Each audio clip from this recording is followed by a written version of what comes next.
الحمد لله رب العالمين، والصلاة والسلام على أشرف المرسلين وعلى آله وصحبه أجمعين.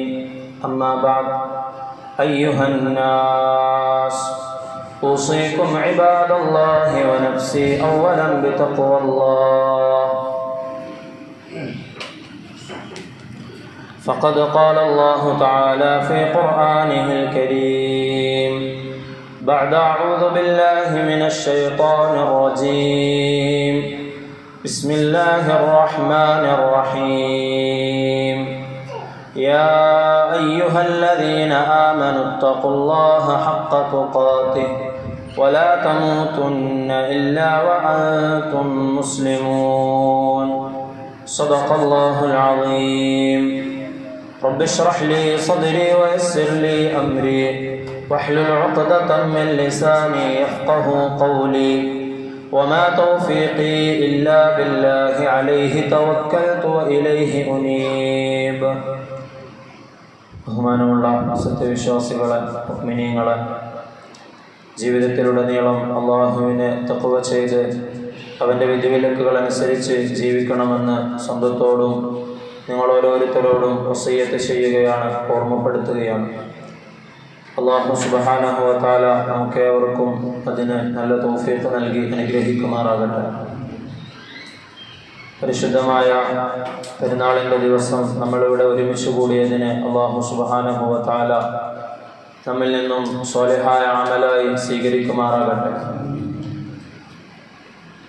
അല്ലാഹു നമ്മളോടൊപ്പം ഇന്നില്ലാത്ത, നമ്മിൽ നിന്ന് മരണപ്പെട്ടു പോയ നമുക്ക് വേണ്ടപ്പെട്ട ആളുകളുടെ ഖബറിടങ്ങളെ വിശാലമാക്കി കൊടുക്കുമാറാകട്ടെ. അല്ലാഹു അവർക്കെല്ലാം മഗ്ഫിറത്തും മർഹമത്തും നൽകി അനുഗ്രഹിക്കുമാറാകട്ടെ. നമ്മളേറ്റവും സന്തോഷിക്കുന്ന ഈ ദിവസം അവരുടെ ഖബറിടത്തിൽ അല്ലാഹു അവർക്ക് സന്തോഷം കൊടുക്കുമാറാകട്ടെ. പ്രിയമുള്ള മുഅ്മിനീങ്ങളെ, വലിയ പെരുന്നാളിൻ്റെ മർമ്മം എന്ന് പറയുന്നത് ഉളുഹിയ്യത്തിൻ്റെ കർമ്മമാണ്. മറ്റനേകം പ്രധാനപ്പെട്ട വിഷയങ്ങളും കൂടിച്ചേരുന്നതാണ് വലിയ പെരുന്നാൾ ആഘോഷം എന്ന് പറയുന്നത്.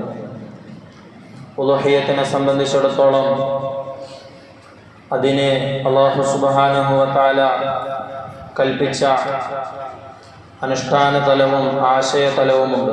രണ്ടും അല്ലാഹു സുബ്ഹാനഹു വ തആല പരിശുദ്ധമായ ഖുർആനിലൂടെ വ്യക്തമാക്കിയിട്ടുണ്ട്. വൽബുദ്ന ജഅൽനാഹാ ലക്കും മിൻ ശആഇരില്ലാഹി ലക്കും ഫീഹാ ഖൈർ ഫദ്കുറു സ്മല്ലാഹി അലൈഹാ സ്വവാഫ് ഫഇദാ വജബത് ജുനൂബുഹാ ഫകുലൂ മിൻഹാ വഅത്ഇമുൽ ഖാനിഅ വൽ മുഅ്തർ. അല്ലാഹു സുബ്ഹാനഹു വ തആല ഉളുഹിയ്യത്തിൻ്റെ അനുഷ്ഠാന തലത്തെ സൂറത്തുൽ ഹജ്ജിലൂടെ വ്യക്തമാക്കുന്നുണ്ട്. ഉളുഹിയ്യത്തിൻ്റെ മൃഗങ്ങൾ അത് അല്ലാഹുവിൻ്റെ അടയാളങ്ങളിൽ പെട്ടതാണ് എന്ന് അല്ലാഹു പറയുന്നുണ്ട്. അതിനെ നിങ്ങൾ അല്ലാഹുവിൻ്റെ പേരുച്ചരിച്ചുകൊണ്ട് അറുക്കുകയും അതിൻ്റെ മാംസം നിങ്ങൾ ഭക്ഷിക്കുകയും ആവശ്യക്കാരായ ആളുകൾക്ക് ഭക്ഷിപ്പിക്കുകയും ചെയ്യണം എന്ന് അല്ലാഹു സുബ്ഹാനഹു വ തആല പറഞ്ഞു. ഉളുഹിയ്യത്ത് നമ്മൾ നിർവഹിക്കുന്നതിലൂടെ അതിൻ്റെ എല്ലാ കാര്യങ്ങളിലും നമ്മൾ പങ്കെടുക്കുന്നതിലൂടെ അതിലൂടെ നമ്മൾ പ്രഖ്യാപിക്കുന്ന നമ്മുടെ ജീവിത നിലപാട് അല്ലാഹു സുബ്ഹാനഹു വ തആല തൊട്ടടുത്ത ആയത്തുകളിൽ പറയുന്നുണ്ട്. അല്ലെങ്കിൽ ഉളുഹിയ്യത്ത് നിർവഹിക്കുന്നതിലൂടെ നമ്മുടെ ജീവിതത്തിൽ ഉണ്ടായിത്തീരേണ്ട കാര്യങ്ങളെക്കുറിച്ച് അല്ലാഹു സുബ്ഹാനഹു വ തആല പറയുന്നുണ്ട്. തക്ബീർ, തഖ്വ, ഇഹ്സാൻ എന്നീ 3 പദങ്ങളാണ് അല്ലാഹു സുബ്ഹാനഹു വ തആല അതിനുവേണ്ടി ഉപയോഗിച്ചത്. ഈ 3 വാക്കുകളെയും സൂറത്തുൽ ഹജ്ജിലെ 37-ാമത്തെ സൂക്തത്തിൽ നമുക്ക് കാണുവാൻ സാധിക്കും. നമ്മുടെ ജീവിതത്തിൽ തഖ്വയും ശ്രദ്ധയും ജാഗ്രതയുമൊക്കെ ഉണ്ടാക്കി തീർക്കലാണ് ഉളുഹിയ്യത്തെന്ന് നമുക്ക് ഈ ആയത്തിലൂടെ പഠിക്കുവാൻ സാധിക്കും. ഒരു ഉളുഹിയ്യത്തിനെ നമ്മൾ അറുക്കുവാൻ വേണ്ടി നിയ്യത്ത് ചെയ്യുമ്പോൾ അതിൽ നമ്മുടെ ഹലാലായ സമ്പാദ്യം മാത്രം ഉണ്ടാകണമെന്ന് നമ്മൾ ശ്രദ്ധ പുലർത്താറുണ്ട്. ഇത്തരത്തിൽ ഹലാൽ കൊണ്ട് മാത്രമേ നമ്മൾ ഉളുഹിയ്യത്ത് നിർവഹിക്കുള്ളൂ എന്ന വാശി അത് നമ്മുടെ ജീവിതത്തിലുടനീളം ഉണ്ടായിത്തീരുകയാണെങ്കിൽ നമ്മുടെ ഉളുഹിയ്യത്ത് യഥാർത്ഥ ഉളുഹിയ്യത്തായി തീരും, അള്ളാഹുവിൻ്റെ അടുക്കൽ സ്വീകരിക്കപ്പെടുന്ന ഉളുഹിയ്യത്തായി തീരും. അല്ലെങ്കിൽ അത് കേവലം ഇറച്ചി വിതരണം ചെയ്യുന്ന ഒരു പദ്ധതി മാത്രമായി ഒതുങ്ങുമെന്ന് അള്ളാഹു സുബ്ഹാനഹു വ തആല പറയുന്നുണ്ട്. ലൻ യനാലല്ലാഹ ലുഹൂമുഹാ വലാ ദിമാഉഹാ വലാകിൻ യനാലുഹു തഖ്വാ മിൻകും. നിങ്ങൾ നിർവഹിക്കുന്ന ഉളുഹിയ്യത്തിൻ്റെ രക്തമോ മാംസമോ ഒന്നുമല്ല, മറിച്ച് നിങ്ങളുടെ ഹൃദയത്തിലുണ്ടാകുന്ന തഖ്വ, ആ ഉളുഹിയ്യത്ത് നിർവഹിക്കുന്നതിലൂടെ അതിൽ നിന്ന് നിങ്ങൾ ജീവിതത്തിലേക്ക് പകർത്തുന്ന സൂക്ഷ്മത, അതാണ് അള്ളാഹുവിൻ്റെ അടുക്കൽ സ്വീകരിക്കപ്പെടുക എന്ന് അള്ളാഹു സുബ്ഹാനഹു വ തആല പ്രത്യേകം ഓർമ്മിപ്പിക്കുന്നുണ്ട്. ഹലാലല്ലാത്ത എല്ലാ കാര്യങ്ങളും നമ്മുടെ ജീവിതത്തിൽ നിന്നും അറുത്തു മാറ്റലാകണം നമ്മുടെ ഉളുഹിയ്യത്ത്. അതുപോലെ തന്നെ മറ്റുള്ള എല്ലാ വിഷയങ്ങളിലും ഞാൻ കൈവശം വെക്കുന്ന ഭൂമി, അതിലെൻ്റെ അവകാശമില്ലാത്ത, എനിക്ക് ഹലാലല്ലാത്ത ഒരു തരി പോലും ഉണ്ടാകരുത് എന്ന് നമുക്ക് നിർബന്ധ ബുദ്ധി ഉണ്ടാകണം. നമ്മളേറ്റവും ഇഷ്ടപ്പെടുന്ന, നമ്മൾ കഷ്ടപ്പെട്ടുണ്ടാക്കിയ നമ്മുടെ പ്രിയപ്പെട്ട വീട്, അതിൻ്റെ ഒരു കല്ല് പോലും ഹലാലല്ലാത്ത രീതിയിൽ ഉണ്ടാകാൻ പാടില്ല. നമ്മൾ ധരിക്കുന്ന വസ്ത്രമായാലും, നമ്മൾ കഴിക്കുന്ന ഭക്ഷണമായാലും, നമ്മൾ സഞ്ചരിക്കുന്ന വാഹനമായാലും, അതിലൊക്കെ ഹറാമിൻ്റെ ചെറിയ ഒരു കണികയെങ്കിലും ചേരുകയാണെങ്കിൽ അത്തരത്തിലുള്ളവരുടെ ഉളുഹിയ്യത്ത് യഥാർത്ഥ ഉളുഹിയ്യത്തായി തീരുകയില്ല.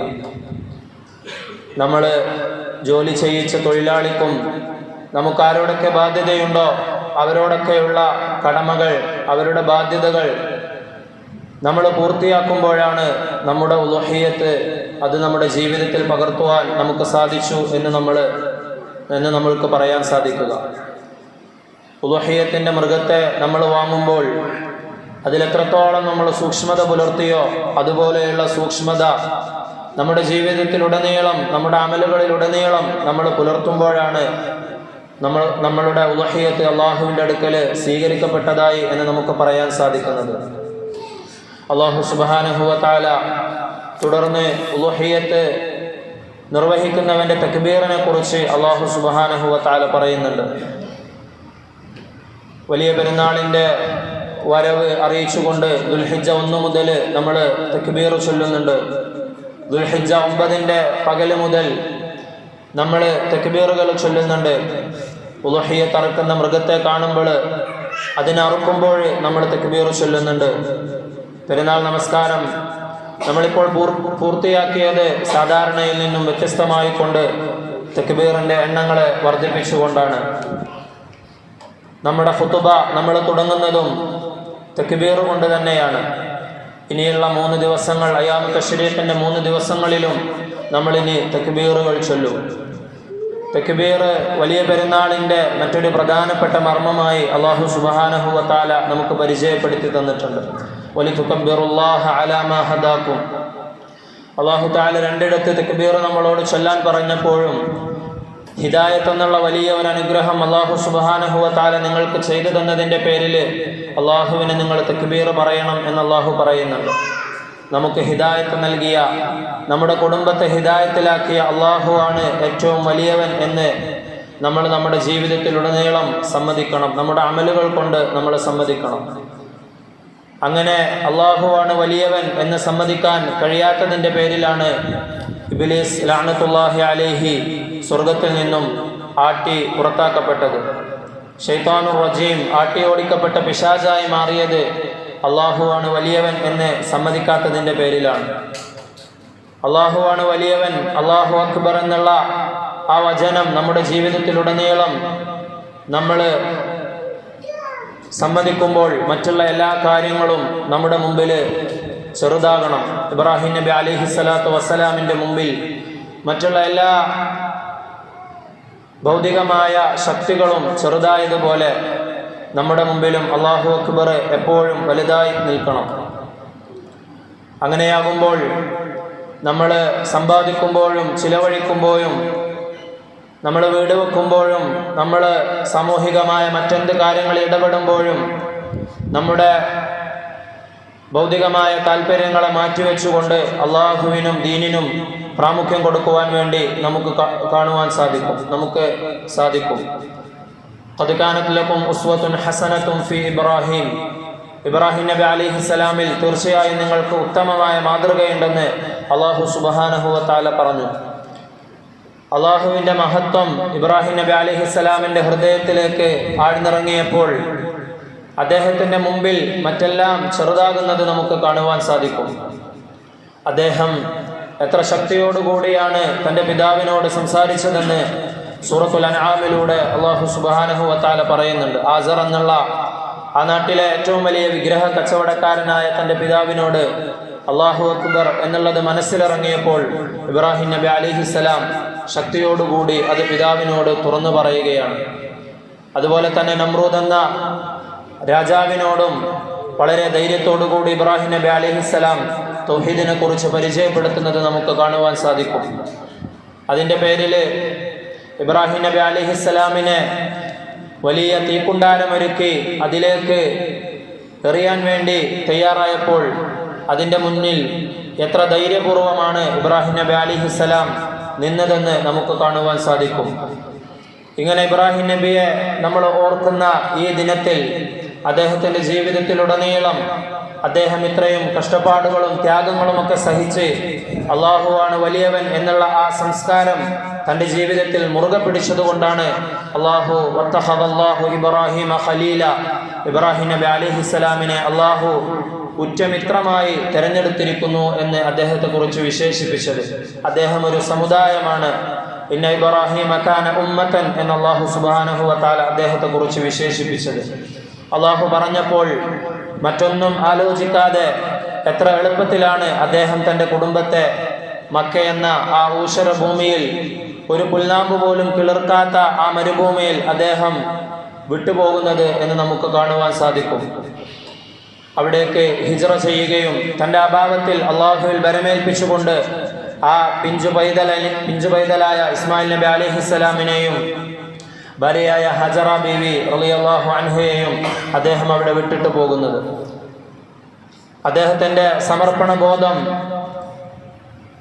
തൻ്റെ മകൻ്റെ കഴുത്തിൽ കത്തിവെക്കാൻ അല്ലാഹു സുബ്ഹാനഹു വ തആല പറഞ്ഞപ്പോൾ അതിന് അദ്ദേഹത്തെ തയ്യാറാക്കിയത് അള്ളാഹുവിനെ കുറിച്ചിട്ടുള്ള മഹത്വം അദ്ദേഹത്തിൻ്റെ ഹൃദയത്തിൽ ആഴത്തിൽ ഇറങ്ങിയതുകൊണ്ടാണ്.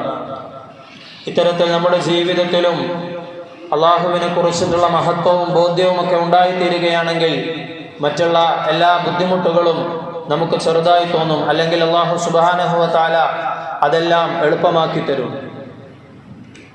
അള്ളാഹു സുബ്ഹാനഹു വ തആല നമുക്ക് ചെയ്തു തന്ന അനുഗ്രഹങ്ങൾക്കുള്ള നന്ദി പ്രകടിപ്പിക്കലാണ് തക്ബീർ എന്ന് ഹദീസിൻ്റെ വചനങ്ങളിൽ നമുക്ക് കാണുവാൻ സാധിക്കും. ഇബ്രാഹിം നബി അലൈഹിസ്സലാമിൻ്റെ മാതൃകയും അത് തന്നെയാണ്.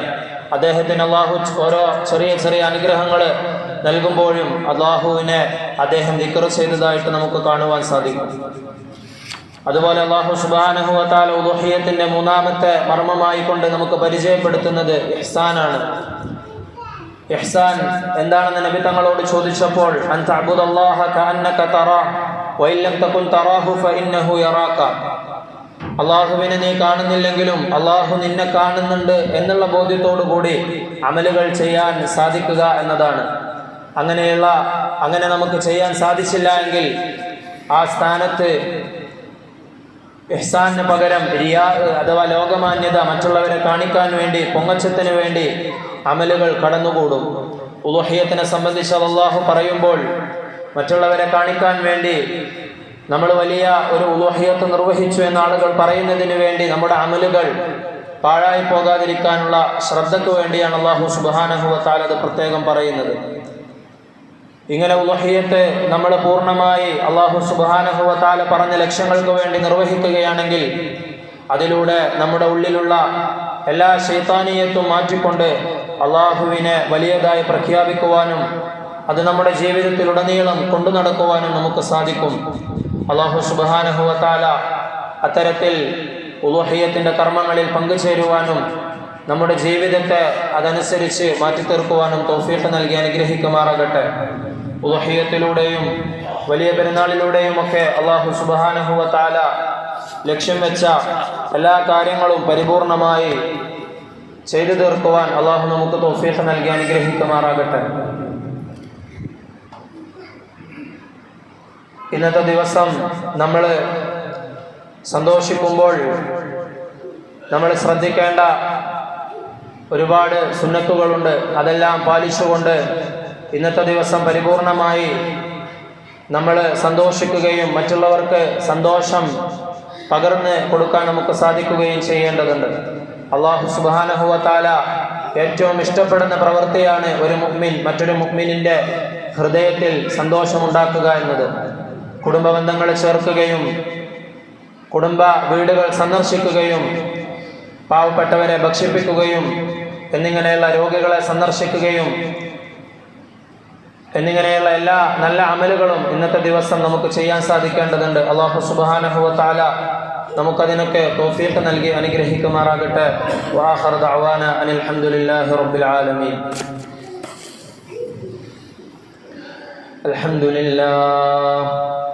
അൽഹംദുലില്ലാഹിൽ വാഹിദിൽ അഹദിസ് സമദ് الذي لم يلد ولم يولد ولم يكن له كفوا أحد.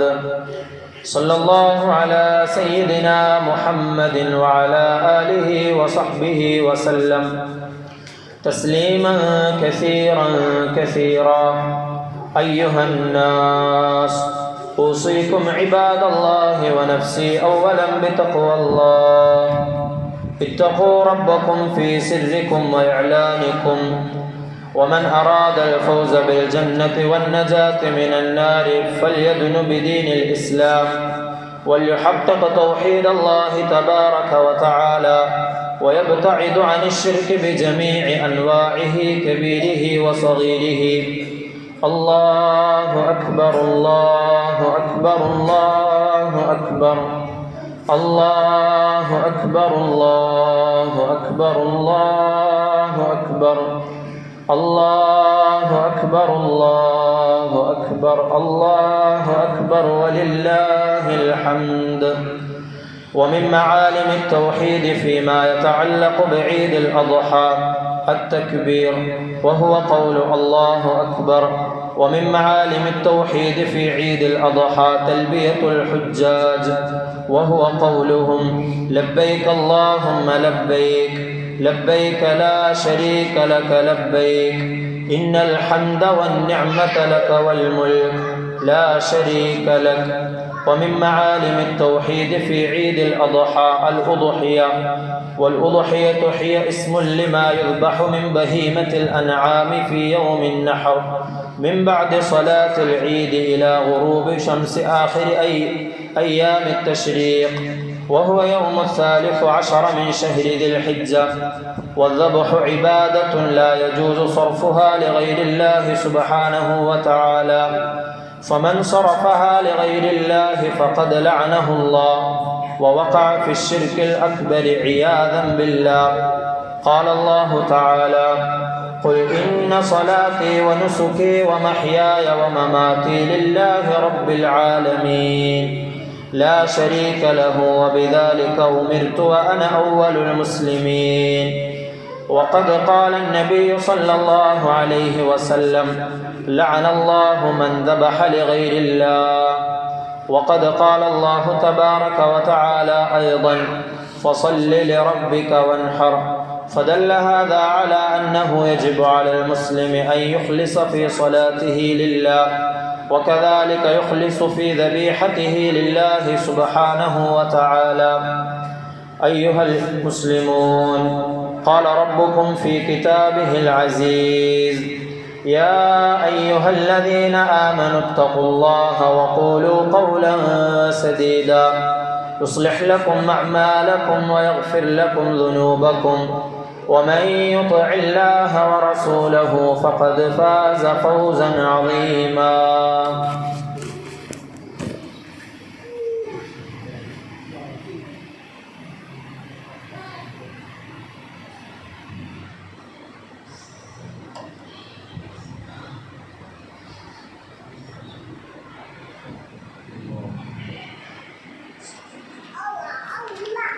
الحمد لله الكريم المعبود، وأشهد أن لا إله إلا الله الرحيم المحمود، وأشهد أن نبينا محمدا عبده ورسوله أشرف مولود. صلى الله على سيدنا محمد وعلى آله وصحبه وسلم. أيها الناس اتقوا الله حق تقاته وبادروا إلى أداء مفترضاته، واعلموا أن الله سبحانه وتعالى أمركم بأمر بدأ فيه بنفسه وثنى بملائكته المسبحة بقدسه، وثلث بكم أيها المؤمنون من بريته. إن الله وملائكته يصلون على النبي يا أيها الذين آمنوا صلوا عليه وسلموا تسليما. اللهم صل على محمد وعلى آل محمد وبارك وسلم عليه. الله أكبر الله أكبر الله أكبر الله أكبر الله أكبر الله أكبر الله أكبر ولله الحمد. أرحم أمتي بأمتي أبو بكر، وأشدهم في أمر الله عمر، وأصدقهم حياء عثمان، وأقواهم علي رضي الله عنهم أجمعين، وفاطمة سيدة نساء أهل الجنة، والحسن والحسين سيدا شباب أهل الجنة، وحمزة أسد الله وأسد رسوله.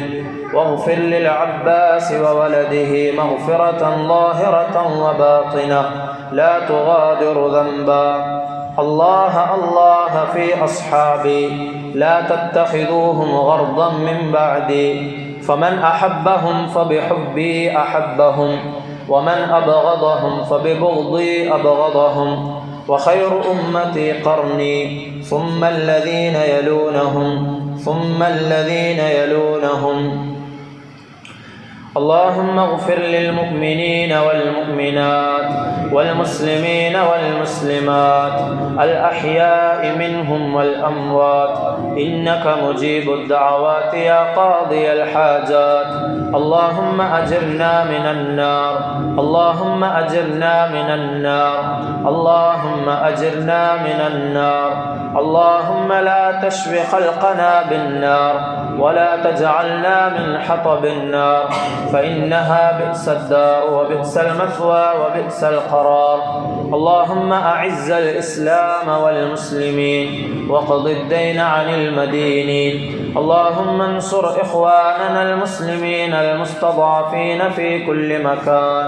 اللهم انصر إخواننا المسلمين في فلسطين، اللهم انصرهم نصرا مؤزرا. ربنا آتنا في الدنيا حسنة وفي الآخرة حسنة وقنا عذاب النار. ربنا هب لنا من أزواجنا وذرياتنا قرة أعين واجعلنا للمتقين إماما. اللهم إنا نسألك من خير ما سألك منه نبيك وعبدك محمد صلى الله عليه وسلم، ونعوذ بك من شر ما استعاذ منه نبيك وعبدك محمد صلى الله عليه وسلم. ربنا اغفر لنا ولإخواننا الذين سبقونا بالإيمان، ولا تجعل في قلوبنا غلا للذين آمنوا ربنا إنك رؤوف رحيم. عباد الله، إن الله يأمر بالعدل والإحسان وإيتاء ذي القربى وينهى عن الفحشاء والمنكر والبغي، يعظكم لعلكم تذكرون. ولذكر الله أكبر والله يعلم ما تصنعون.